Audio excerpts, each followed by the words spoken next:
আমার প্রিয় বন্ধুরা, আজ আমি পরম পুরুষ শ্রী রামকৃষ্ণের মুখনিঃসৃত অমৃতবাণী পাঠ করে শোনাব। যদি আপনাদের ভালো লাগে তাহলে একটা লাইক, কমেন্ট ও সাবস্ক্রাইব করে দেবেন। শ্রী রামকৃষ্ণ বিজয়কে বলছেন, আগে অত আসতে, এখন আসো না কেন?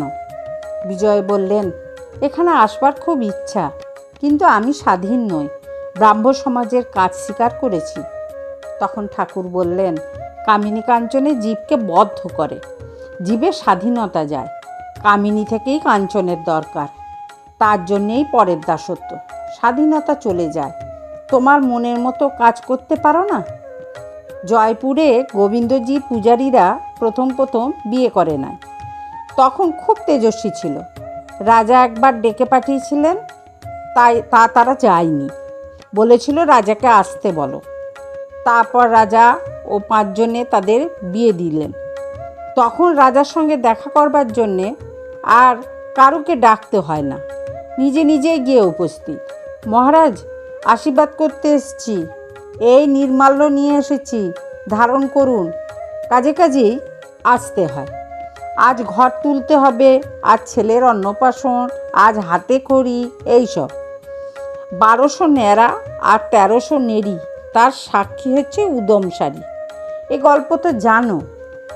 নিত্যানন্দ গোস্বামী ছেড়ে বীরভদ্রের 1300 ন্যাড়া শিষ্য ছিল। তারা যখন সিদ্ধ হয়ে গেল তখন বীরভদ্রের খুব ভয় হলো।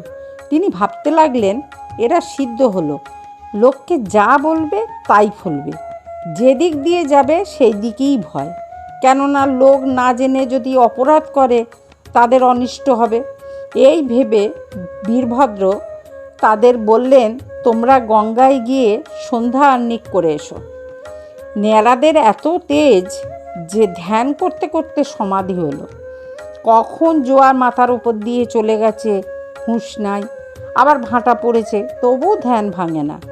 1300-র মধ্যে 100 বুঝেছিল। বীরভদ্র কি বলবেন? গুরুর বাক্য লঙ্ঘন করতে নাই, তাই তারা সরে পড়ল, আর বীরভদ্রের সঙ্গে দেখা করলেন না। বাকি 1200 দেখা করল।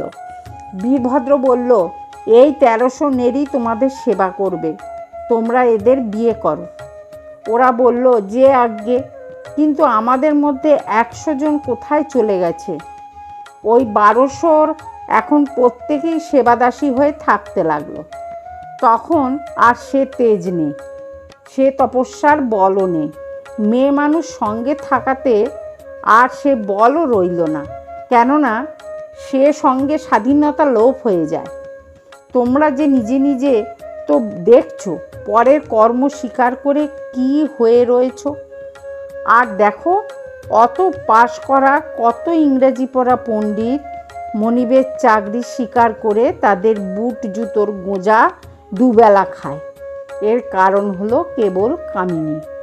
বিয়ে করে নদের হাট বসিয়ে আর হাট তোলবার জো নাই, তাই এত অপমানবোধ, অত দাসত্বের যন্ত্রণা। যদি একবার এরূপ তীব্র বৈরাগ্য হয়ে ঈশ্বর লাভ হয়, তাহলে আর মেয়ে মানুষে আসক্তি থাকে না। ঘরে থাকলেও মেয়ে মানুষে আসক্তি থাকে না, তাদের ভয় থাকে না।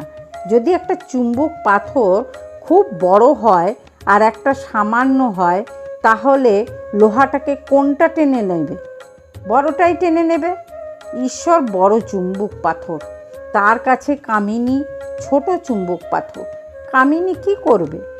তখন একজন ভক্ত বললেন, মহাশয়, মেয়ে মানুষকে কি ঘৃণা করব? ঠাকুর তখন বললেন, যিনি ঈশ্বর লাভ করেছেন, যিনি কামিনীকে আর অন্য চোখে দেখেন না যে ভয় হবে, তিনি ঠিক দেখেন যে মেয়েরা হচ্ছে মা ব্রহ্মময়ীর অংশ, আর মা বলে তাই সকলকে পুজো করেন। তুমি মাঝে মাঝে আসবে, তোমাকে দেখতে বড় ইচ্ছা করে। বন্ধুরা, আজ এই পর্যন্ত। আবার আমরা আগামীকাল পড়ব। আপনারা শুনবেন, কিন্তু খুব ভালো লাগবে, মন প্রাণ আনন্দে পরিপূর্ণ হয়ে যাবে। জয় ঠাকুর, জয় মা, জয় স্বামীজি।